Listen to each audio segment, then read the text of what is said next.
In a world where dreams often fade before they begin, sometimes one voice, one soul, and one story can change everything.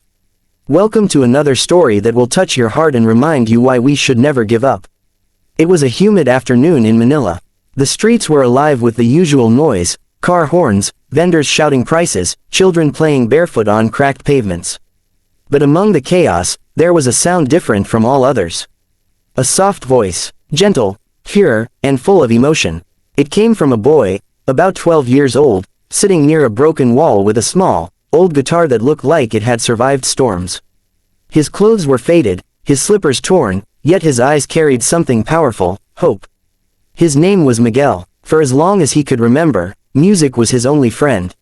His mother used to hum lullabies when the electricity would cut off at night, and the only light they had was from the stars outside their window. His father left when he was 6, promising to return with a better life, but he never came back. Miguel and his mother lived in a small shack near the railroad, where the sound of trains became part of their lullaby. Miguel would sing on the streets every evening after school, not because he wanted fame, but because it helped them eat. He would play his old guitar outside cafes and jeepney stops, and sometimes, when people were kind, they would drop a few coins. Most nights, it was enough for a small meal, rice and sometimes a bit of fish. His mother always smiled and said, "Your voice feeds our souls, Miguel." But life had other plans. One rainy night, as he was walking home, he saw his mother collapse near their home. Her body had grown weak from illness she had been hiding. They had no money for a doctor. Miguel held her hand as she whispered, "Don't ever stop singing, my boy. Your voice will take you to places I can only dream of." That was the last night she spoke. Miguel buried her with the help of neighbors who had known her kindness. After that, the world became quieter for him. He stopped singing for weeks.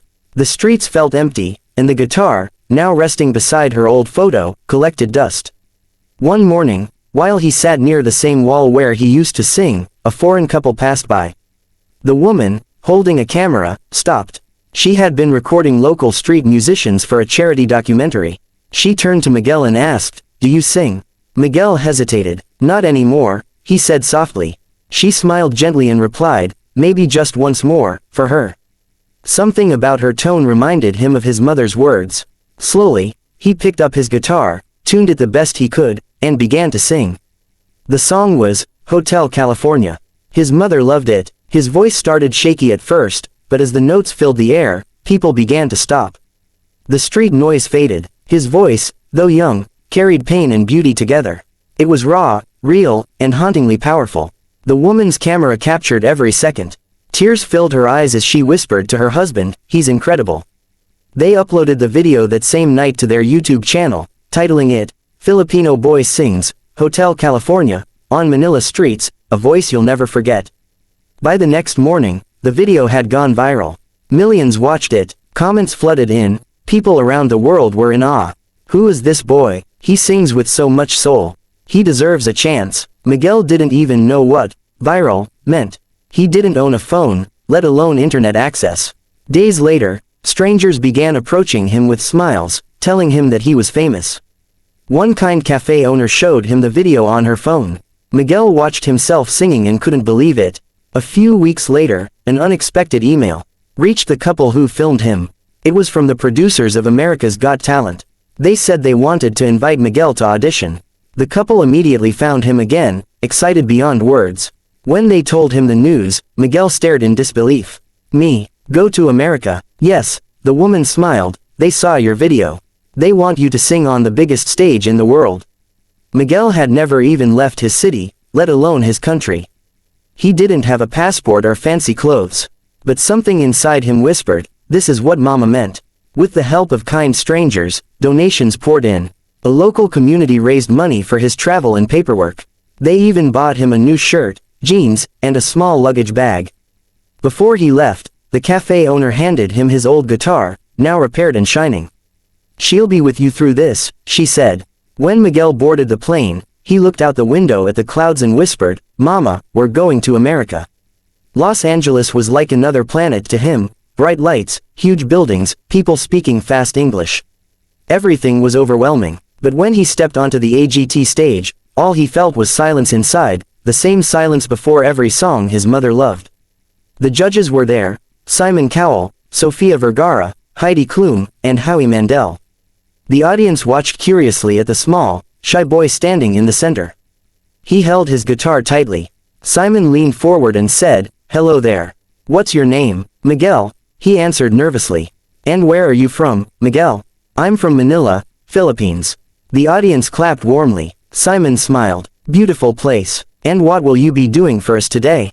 "I'm going to sing a song my mom loved." Simon nodded. "All right then, Miguel. The stage is yours." He closed his eyes and began to play. The first chords of Hotel California echoed through the hall. But when he began singing, time seemed to stop. His voice had grown deeper since the street video, but it still carried that same soul, the pain, the love, the loss. Every note trembled with truth. People in the audience began to rise from their seats. Some covered their mouths in shock. Sophia whispered to Heidi, "He's unbelievable." Simon didn't blink once. His expression softened, something rare. Miguel sang the final line, his voice breaking slightly. Then silence. For a second, no one moved, until the entire audience erupted in applause. Simon leaned back, his eyes glistening. "Miguel," he said slowly, "I've heard thousands of singers in my life. But there's something about you, something real. You don't just sing, you make us feel." Miguel looked down shyly, tears forming in his eyes. Simon continued, "This is what this show is all about. Someone who came from nowhere, bringing pure talent to the world. And you know what?" He pressed the golden buzzer. Golden confetti rained from above as Miguel covered his face in shock. The crowd roared. Simon stood up, walked toward him, and hugged him tightly. "Your mother would be so proud," he whispered. Miguel broke down crying. That moment became one of the most watched clips in AGT history. Backstage, he couldn't stop staring at his golden buzzer ticket. "I did it, Mama," he whispered again.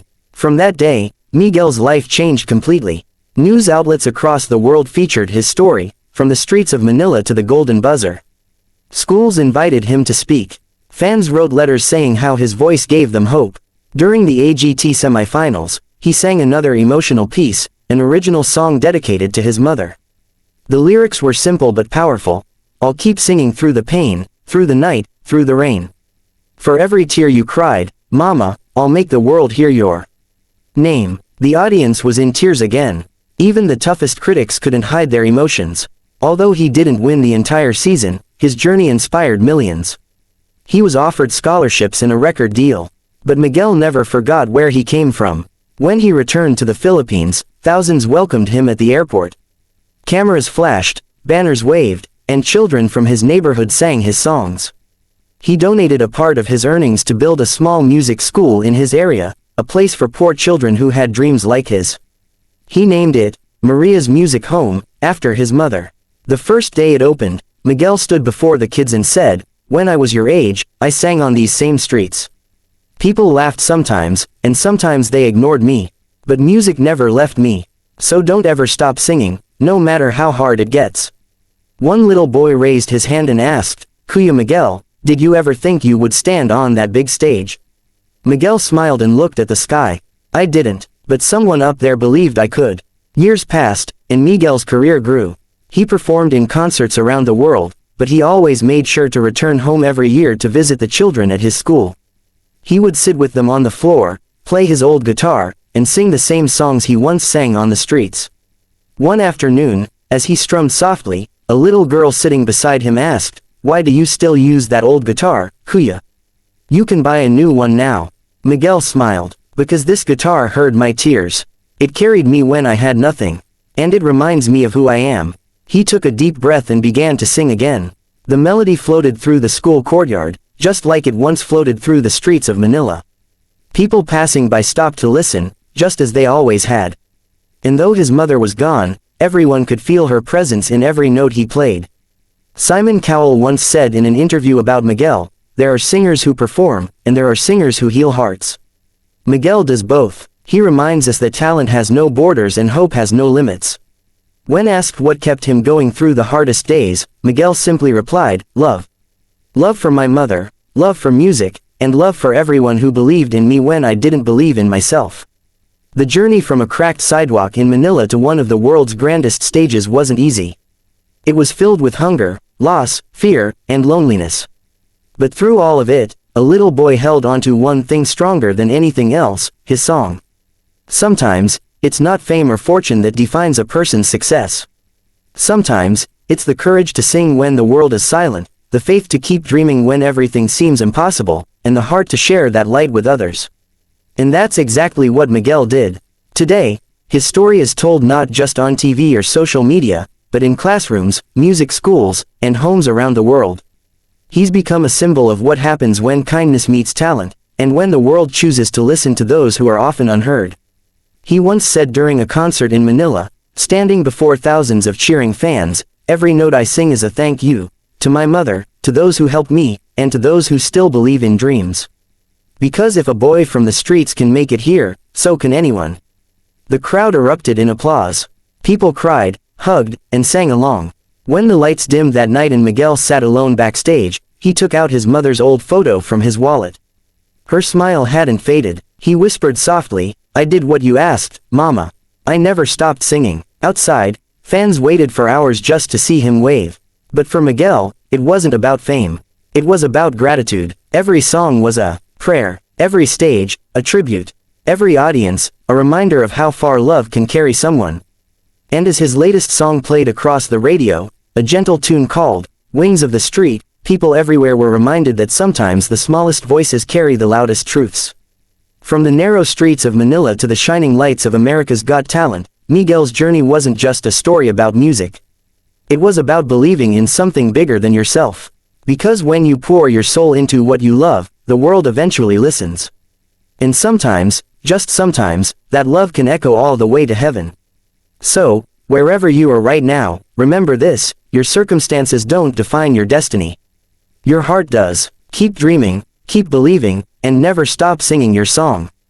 Because one day, your voice might just change the world too.